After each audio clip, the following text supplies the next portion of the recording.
Hello students and friends, welcome back to the series of video classes for the subject of physics, and today we are in the next lecture, that is lecture number 4 from our third chapter, which is motion in straight line. Okay, and the topic which we are going to start today is equations of motion with their derivations.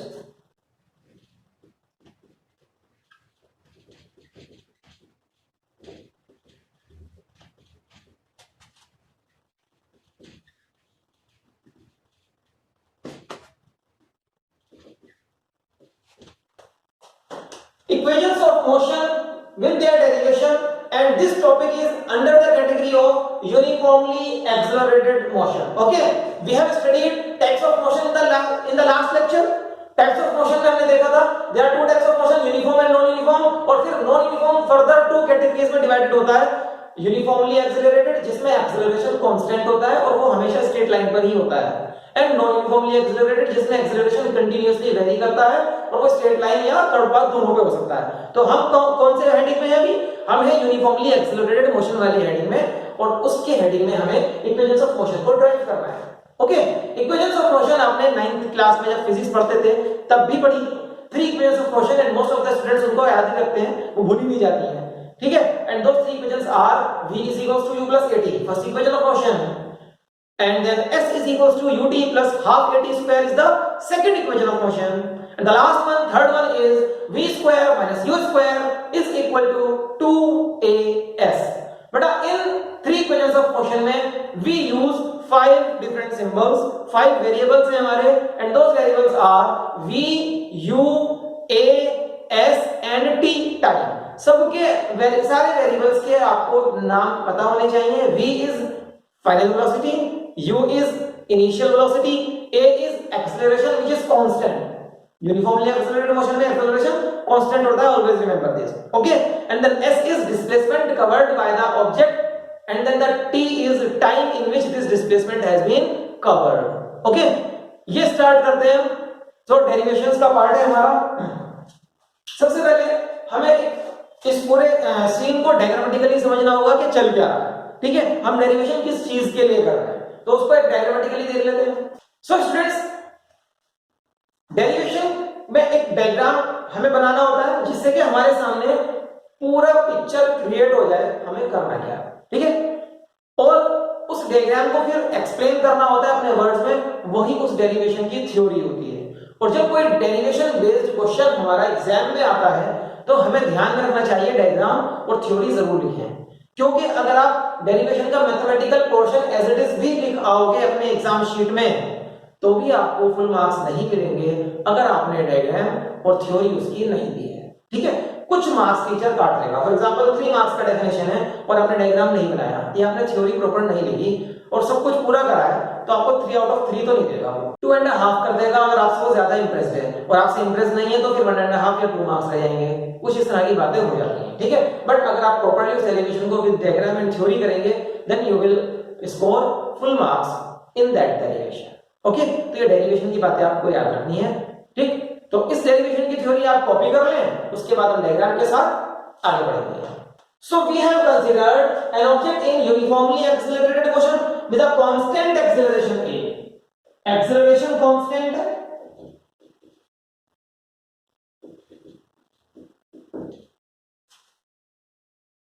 Let the body starts with initial velocity. Initial velocity क्या है? U. This is a.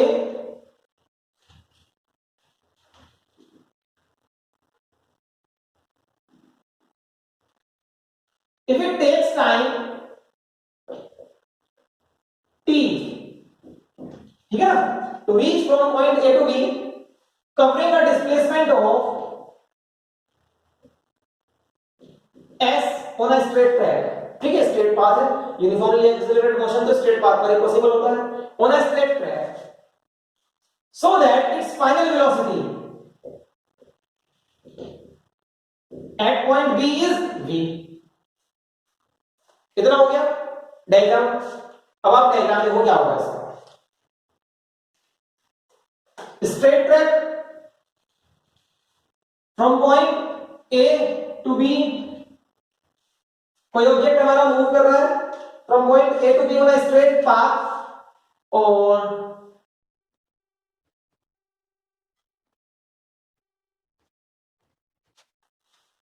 Suppose जब ये car start करती है ए point से, तो उसकी initial velocity थी u, okay, initial velocity was u। अब मेरे को आप ये बताओ, क्या इसकी इनिशियल वेलोसिटी चेंज हो सकती है? अरे इनिशियल वेलोसिटी एक बार जिससे वो स्टार्ट हुआ था आगे निकल जाएगा, बाद में चेंज हो सकती है, लेकिन वो इनिशियल वाली बस जितनी थी वो उतनी रहेगी ना। सपोज मैं स्टार्ट करता हूं कोई एक ऑब्जेक्ट का motion with speed of 2 metre पर सेकंड, अब बाद में वो चेंज होती रहे, लेकिन इनिशियल तो 2 थी ना, 2 ही बोलेंगे हमेशा आप उसको, ओके, याद रखिएगा इस बात को।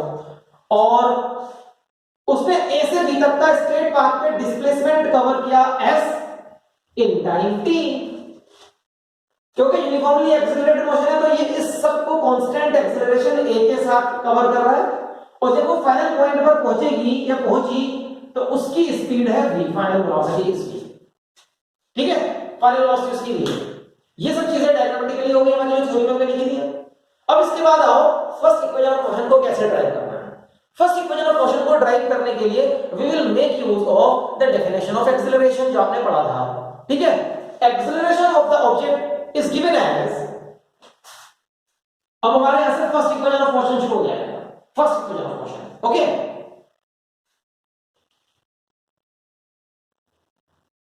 Acceleration of the object is given as, using the definition, definition क्या कहती है? Acceleration is change in velocity upon time taken। तो change in velocity कितना है? Final velocity minus initial velocity. तो एक्सेलरेशन में चेंज होगा final velocity minus initial velocity upon time taken. What is the time taken for this? t। मान लो यहां starting में time था 0 t1 और फाइनली t2 टाइम हो गया t, तो t minus 0 is the time taken which is t। तो time taken is t minus 0 t, okay। so a is equals to v minus u upon t, t को इधर लेकर आएंगे हम लोग, at is equals to v minus u, u को इधर लेकर आएंगे तो it will be u plus at is equals to v, और इसी इक्वेशन को हम लिखते हैं like this, v is equals to u plus at। this is my first equation of motion, okay, first equation of motion।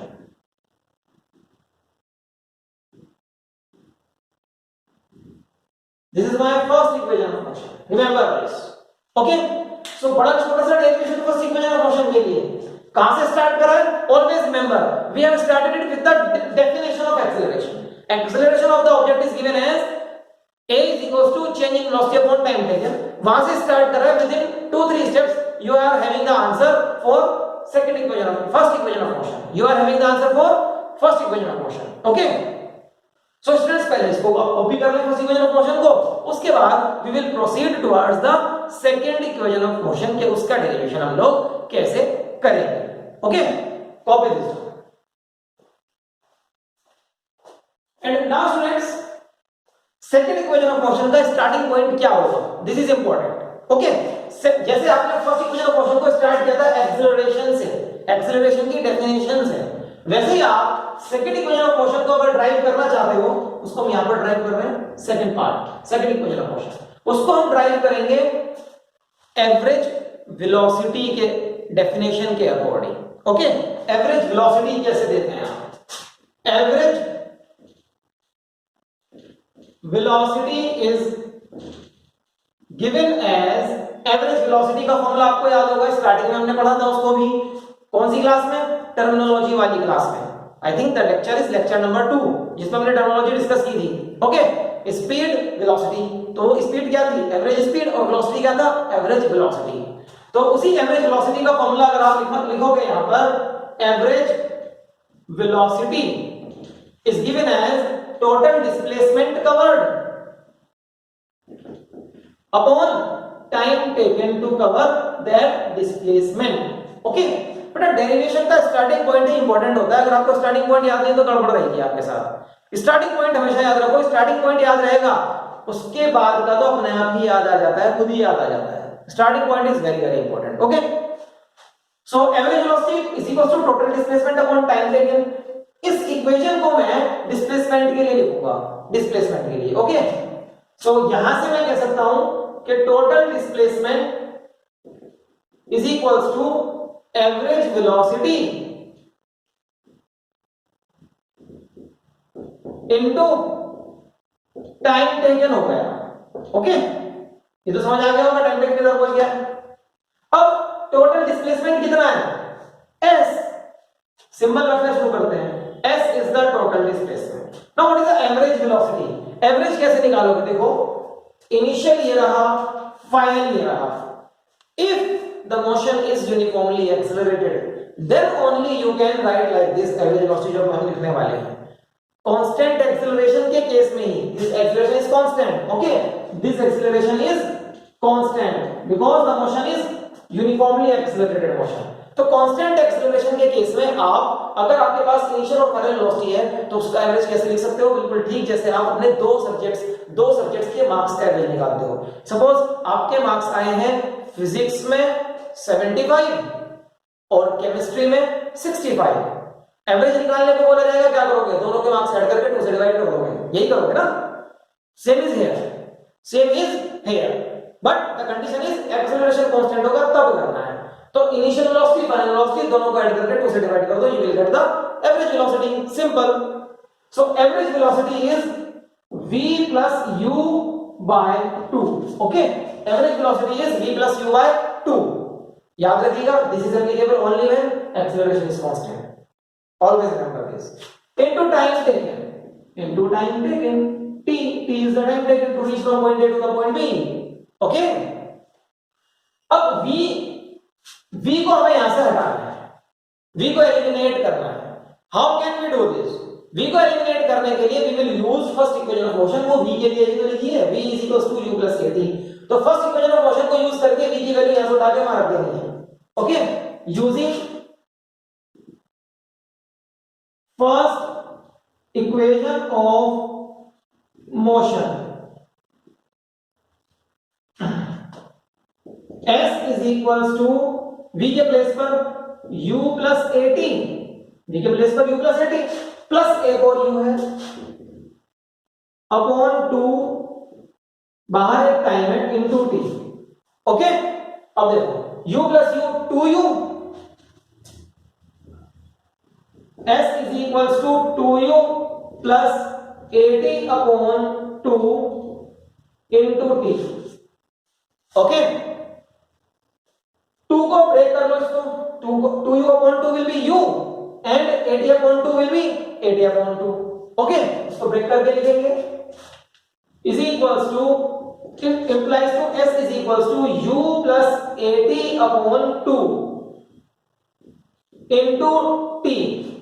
Now the next is, आप इस t को bracket के अंदर ले जाकर मल्टीप्लाई करें दोनों जगह, ut प्लस 1/2 को लिख लो हाफ at स्क्वायर। समझ रहे हो ना? 1/2 को लिखो हाफ, 1/2 अलग कर लो इसको, a और t मल्टीप्लाइड बाय t मतलब t स्क्वायर। तो ये मेरे पास सेकंड इक्वेशन ऑफ मोशन आ जाएगा, s is equals to ut plus half at square। This is my second equation of motion। ये भी ड्राइव हो गया, second equation of motion.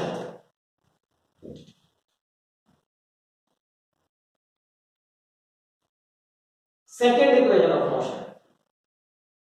Okay, so students, starting point very important, remember this कि कहां से start करा है। First equation को स्टार्ट करा था एक्सीलरेशन के डेफिनेशन से, सेकंड इक्वेशन को स्टार्ट किया है एवरेज वेलोसिटी के डेफिनेशन से। Remember this. ओके, कॉपी करते हैं इसको, उसके बाद हम देखेंगे थर्ड में क्या करना है। And now after doing the first two derivations for first two equations of motion, we are proceeding towards the third equation of motion. Third equation of motion का डेरिवेशन कैसे करना है? पहले जो हमने दो इक्वेशंस ड्राइव किए हैं उनको यहां लिख देते हैं। First equation of motion is v is equals to u plus at। This is my first equation of motion. इसको मैंने ड्राइव किया था एक्सीलरेशन की डेफिनेशन से स्टार्ट करने के बाद। और second one is s is equals to ut plus half a t square. Okay, और इसको मैंने ड्राइव किया है using the concept of average velocity. ठीक है, थर्ड के लिए क्या करना होगा, थर्ड को भी ड्राइव करते हैं। Let's see what we are going. But third equation of motion को ड्राइव करने के लिए we will make use of first and second, इन दोनों का हमें यूज करना है। पहले हम लिखते हैं first equation using first equation of motion v is equals to u plus at। t के लिए इक्वेशन आपको बनानी है, u उधर आएगा v minus u और a जाएगा डिनोमिनेटर में, तो directly I am writing for t। आप चेक कर सकते हैं बीच में एक स्टेप आएगा v minus u upon a। Okay, बीच में स्टेप आएगा है, देखो ये हो रहा है, मुझे समझ नहीं आया, मुझे पता है कुछ बच्चों को समझ नहीं आता डायरेक्टली। अभी मैं इस इक्वेशन को ऐसे लिख सकता हूं ना, u उधर ले जाकर v minus u is equals to at। अब इस a को क्या करूं बताओ आप, a t के साथ मल्टीप्लाई हो रहा है इधर, तो दूसरी साइड जाकर क्या होगा, डिवाइड होगा ना, तो v minus u upon a is equals to t, that is what we have written over there। okay, so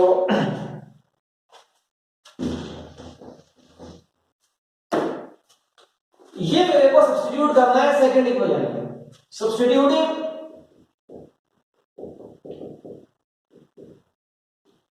value of t in second equation of motion which is s is equals to ut plus half a t square। ये equation है, t के place पर ये value लिखनी है आपको t के लिए, v minus u upon a, v minus u upon a यहां पर लिखोगे, v minus u upon a यहां पर लिखोगे। ओके, आगे चलते हैं।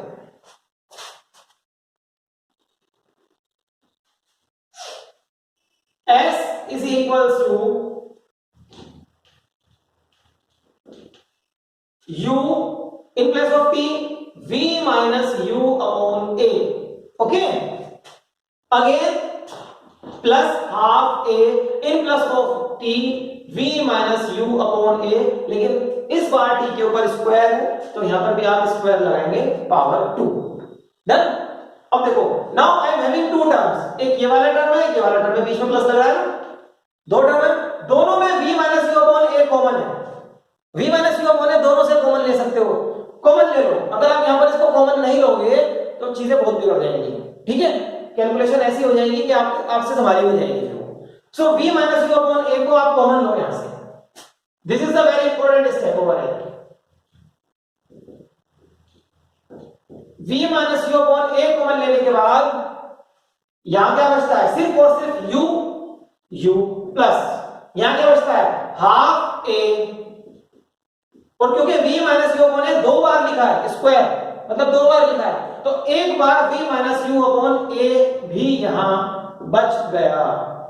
ओके, और देखो इस वाले टर्म के अंदर ये वाला a इस वाले a से कैंसिल हो जाएगा, ये वाला a न्यूमरेटर में है और ये वाला a डिनोमिनेटर में है, कैंसिल हो जाएगा। ठीक है, they are being divided, a upon a लिखा हुआ है तो कैंसिल तो होना ही है। ठीक, ये कैंसिल हो गया आपके पास। अब आपको क्या करना होगा, इस वाले ब्रैकेट में एलसीएम लेना होगा। एलसीएम लोगे, यहां 2 लिखा है नीचे, यहां 1 लिखा है, u अपॉन 1, तो 2 और 1 का एलसीएम तो 2 होता है। एलसीएम लेकर आगे बढ़ते हैं। v minus u upon a, 2 LCM लोगे तो दिस इज 2u प्लस, यहां तो 2 ऑलरेडी था तो plus v minus u upon 2 LCM हो गया। अब देखो इस ब्रैकेट में डिनोमिनेटर 2 है, इस ब्रैकेट में डिनोमिनेटर a है और ये मल्टीप्लाई हो रहा है तो 2a, नीचे 2a है, इस 2a को यहां ले जाओ ना, इसके पास क्या हो जाएगा, 2as। Okay, so this is 2as is equals to, यहां पर बचता है v माइनस u, क्योंकि ये वाला है तो आप यहां ला चुके, और यहां बच रहा है 2u माइनस u मतलब u, तो v plus u, in this bracket we are having v plus u, ये वाला 2 भी यहां जा चुका है, ये रहा। And what is v plus u minus v plus u और v माइनस u, अरे बताओ भाई, a plus b into a minus b, math में फॉर्मूला पढ़ा था आपने, क्या होता था, a square minus b square होगा था, तो v प्लस यू और v माइनस यू क्या होगा, v square minus u square होगा। So 2as is equals to v square minus u square. इस इक्वेशन को आप जनरली लिखते हैं पहले ये वाला side v square minus u square is equals to, और 2as इस साइड पे आ जाएगा 2as। जनरली हम इसको ऐसे याद करते हैं, this is known as third equation of motion. तो आप बेटा ध्यान से देखेंगे, अगर थर्ड इक्वेशन ऑफ मोशन को फर्स्ट एंड सेकंड दोनों यूज करके ड्राइव किया गया है। किस तरह से यूज किया है हमने इसको, फर्स्ट से टाइम की वैल्यू निकालकर सेकंड में लगानी है, बस इतना काम है। उसके बाद बस मैथमेटिक्स को पूरा करना है, ठीक है। This is my third equation of motion, okay. तो थर्ड इक्वेशन ऑफ मोशन भी पूरा हुआ, कॉपी करना बेटा इसको, और फिर इन इक्वेशंस के ऊपर कुछ बातें करनी है जिससे कि आप इन इक्वेशंस पर बेस्ड न्यूमेरिकल्स को आसानी से कर सकें, ठीक है। First copy this. So students, we have derived the three equations of motion, और ये सिंपल डेरिवेशंस 9th क्लास के सिलेबस में भी हमारे थे। यस, ये डेरिवेशंस 9th क्लास के सिलेबस में भी थे, ये डेरिवेशंस हमारे 11th क्लास के सिलेबस में भी हैं। और इन तीनों इक्वेशंस ऑफ मोशन को हम एक दूसरे मेथड से भी ड्राइव करेंगे, वो कुछ दिन के बाद इसी चैप्टर में हमें करना होगा, ओके। और वो मेथड ज्यादातर हमसे पूछा जाता है 11th क्लास में, क्योंकि ये मेथड था 9th क्लास का। तो फिर सर आपने ये मेथड क्यों कराया? बिकॉज स्टूडेंट्स, आप मेरे को ये बताइए, आप में से कितने बच्चों को ये मेथड याद था कि हमने 9th क्लास में ये मेथड किया है डेरिवेशंस। इक्वेशंस ऑफ मोशन तो we all know, we all remember, लेकिन इस मेथड से डेरिवेशंस मेरे ख्याल से 95% स्टूडेंट्स भूल जाते हैं कि डेरिवेशंस भी किए थे, क्योंकि 9th क्लास में डेरिवेशंस पूछा ही नहीं जाता हमसे, बट सिलेबस में था, ओके। एंड कहीं कहीं पर किसी स्कूल्स में डेरिवेशंस ये वाले भी पूछ लिए जाते हैं। सो हमने अपने सिलेबस का पार्ट को कंप्लीट किया है, ओके। और दूसरी चीज, जो आप बाद में जिस मेथड से डेरिवेशन करने वाले हो, वो आपको तभी समझ में आएगा जब आपने इस मेथड से ड्राइव किया होगा। देन सो इस मेथड की अपनी इंपॉर्टेंस है, और सेकंड मेथड जो हम करने वाले हैं उसकी अपनी अलग इंपॉर्टेंस होगी, okay. So these are three equations of motion. अब आप मेरे को ये बताएं कि इन इक्वेशंस ऑफ मोशन को ड्राइव करते करते इस लेक्चर में अभी कितने स्टूडेंट्स इस डायग्राम को भूल चुके हैं कि हमने डायग्राम भी बनाया था। यह डायग्राम दिमाग से निकल चुका है। बस बेटा यही नहीं होना चाहिए, इन इक्वेशंस ऑफ मोशंस के साथ ये डायग्राम आपके दिमाग में फिक्स हो जाना चाहिए। मींस आपको equations of motion with the diagram याद करनी है, remember this, with the diagram याद करनी है, ओके। ये बहुत इंपॉर्टेंट रोल प्ले करता है जब आप इन इक्वेशंस ऑफ मोशन पर न्यूमेरिकल सोल्व करेंगे, क्योंकि इन इक्वेशंस के ऊपर न्यूमेरिकल ही आते हैं ज्यादातर, ठीक है। सेकेंडली, ये भी आपको हमेशा याद रखना है कि इन इक्वेशंस ऑफ मोशन में तीनों इक्वेशंस में एक्सेलरेशन आता है, तीनों में आता है, ए तीनों में होगा, ओके। और and this acceleration is constant, remember this. If you have been given a numerical in which acceleration is changing, then you cannot apply these equations to solve that numerical, remember this, okay। Acceleration constant है तभी ये method use होगा, मतलब constant का मतलब क्या है, change ना होगा, वैल्यू कुछ भी हो सकती है उसकी, it can be zero also, ठीक है। एक्सेलरेशन जीरो होगा तो क्या होगा सर, बेटा अगर एक्सेलरेशन जीरो होगा तो it means velocity is not changing, और वेलोसिटी इज नॉट चेंजिंग वाले केस में हमारी सेकंड इक्वेशन ही इफेक्टिव इक्वेशन होती है, जिससे बाकी का क्वेश्चन आप कर सकते हो। क्यों? देखो उसका भी रीजन है। अगर a जीरो है, यहां से रिजल्ट आएगा v इक्वल्स टू u, तो हमें पता है v इक्वल्स टू u का मतलब क्या है, final velocity is equals to initial velocity, मतलब velocity is not changing. Same result यहां से भी यही आएगा, ठीक है। लेकिन यहां पर क्या है, यहां पर ये वाला टर्म जब खत्म हो जाएगा a जीरो करने से, s is equals to ut बचेगा। a जीरो का मतलब होता है यूनिफॉर्म मोशन, और s is equals to ut से ही यूनिफॉर्म मोशन होते हैं, और s is equals to ut ये वही फॉर्मूला है जिसे आप 6th क्लास से पढ़ते आ रहे हो स्पीड के क्वेश्चन सॉल्व करने के लिए, in the form of speed is equals to distance upon time. ये फॉर्मूला बोलते आ रहे हो ना 6th क्लास से, मैथ्स के इक्वेशंस में सॉल्व करते थे ऐसे कुछ, ठीक है ना। ये वही है, देखो स्पीड, u स्पीड है, s डिस्टेंस या डिस्प्लेसमेंट है, टाइम नीचे पहुंच जाएगा उसके, अगर ये चीज जीरो है, ठीक है। तो अगर a जीरो है तो this is the only effective equation जिससे आप उस क्वेश्चन को फिट कर सकते हो, ठीक। एक्सेलरेशन कांस्टेंट होता है, याद रखिएगा, तो ये कांस्टेंट एक्सेलरेशन के लिए सॉल्व कर सकते हैं आप इन इक्वेशंस को। और एक्सेलरेशन तीनों इक्वेशंस में होता है। बाकी तीनों इक्वेशंस में क्या क्या होता है ध्यान से देखें आप इसको। Each equation has 4 variables, total variables कितने हैं 5, 1 2 3 4 5, लेकिन किसी भी इक्वेशन में पांचों वेरिएबल्स एक साथ नहीं है। ईच इक्वेशन हैज 4 वेरिएबल्स, 1 2 3 4, इसमें s नहीं है, 1 2 3 4 इसमें v नहीं है, 1 2 3 4 इसमें टाइम t नहीं है। ओके, तो जब आप इक्वेशंस को सॉल्व यूज करते हैं न्यूमेरिकल सॉल्व करने के लिए, आपको पिक करनी पड़ती है कि कौन सी इक्वेशन यहां पर अप्लाई होगी according to the given data. अगर डेटा मिला है आपको v u and a, तो v u and a के साथ you can apply first as well as third, you can apply first as well as third. देखो v u a, but if the question is for asking time, if the question is asking time, use first, and if the question is asking displacement, then you will have to use third. Okay, ये इस तरह से आप questions में select करेंगे कि कौन सी equations use कैसे करते हैं। ठीक, एक और चीज है, क्योंकि ये सारे टर्म्स वेक्टर्स हैं, initial velocity, final velocity, okay, displacement, these all are vectors. They can be positive as well as negative, ये हमने सीखा है। Velocity can be positive negative, displacement can be positive negative. तो ये पॉजिटिव और negative कब होते हैं बेटा, इसको आप सिंपल सा फंडा मैं आपको यहां पर एक कांसेप्ट बता देता हूं करने का क्या होगा। देखो मैंने आपसे बोला था ना कि डायग्राम याद रखो, डायग्राम याद रखना है। अभी अगर मोशन ऐसे हो रहा है, ऐसे का मतलब ये है एक्स एक्सिस को याद करो, this is x axis, this is y axis, सिर्फ एक्स एक्सिस को याद रखो, एक्स को। वाई तो मैंने इसलिए बनाई है कि आपको ओरिजिन का पता चल जाए और कुछ नहीं। ठीक है, एक्स एक्सिस को याद रखो सिर्फ यहां पर। एक्स एक्सिस वो स्ट्रेट लाइन है जिस लाइन पर मोशन हो रहा है, this is x axis. Okay, वो स्ट्रेट लाइन है जिस लाइन पर मोशन हो रहा है। अब एक्स एक्सिस किधर पॉजिटिव होती है, ऐसे मूव करने पर पॉजिटिव होती है ना। तो अगर सारे वेरिएबल्स आपके इस डायरेक्शन में हैं, या जितने भी वेरिएबल्स इस डायरेक्शन में हैं वो सब आप पॉजिटिव लिखते जाएं, और जो वेरिएबल्स इस डायरेक्शन में होंगे टुवर्ड्स दिस डायरेक्शन, उन सबको आप नेगेटिव लिखते जाओ। इन फॉर्मूला में आपका क्वेश्चन आसानी से हो जाएगा। Okay, you will solve the question easily. यही इंपॉर्टेंट कॉन्सेप्ट है, इसको आप मार्क करें और इसकी हेल्प से मुश्किल क्वेश्चंस भी आसानी से हो जाते हैं।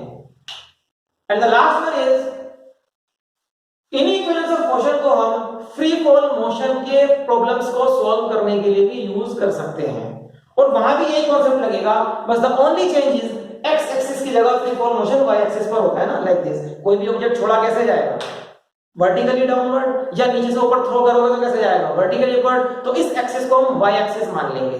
ठीक है, और यही कॉन्सेप्ट करना है। ठीक, जो स्मार्ट स्टूडेंट्स हैं वो फ्री फॉल के न्यूमेरिकल्स भी खुद कर लेंगे। ओके, बट जो अभी इतने होशियार नहीं है उनको होशियार बनाने का काम हमारा है। फ्री फॉल नाम से एक हेडिंग इस चैप्टर में आनी है, वहां पर ये सारी चीजें डिस्कस करेंगे कि फ्री फॉल मोशन को आप इन इक्वेशंस से कैसे सॉल्व कर सकते हैं।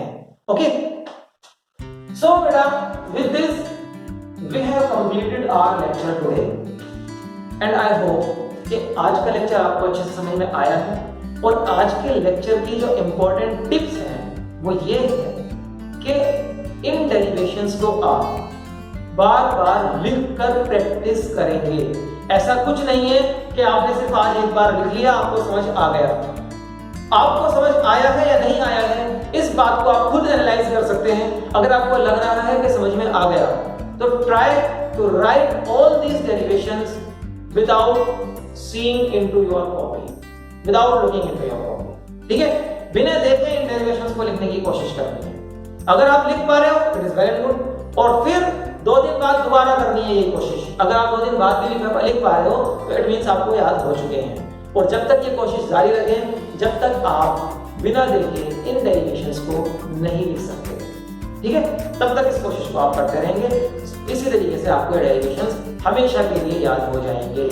Okay, so students, with this we have completed the lecture today based on equations of motion, उनका डेरिवेशन। ठीक है, so wish to see you in the next class. Till then, bye bye.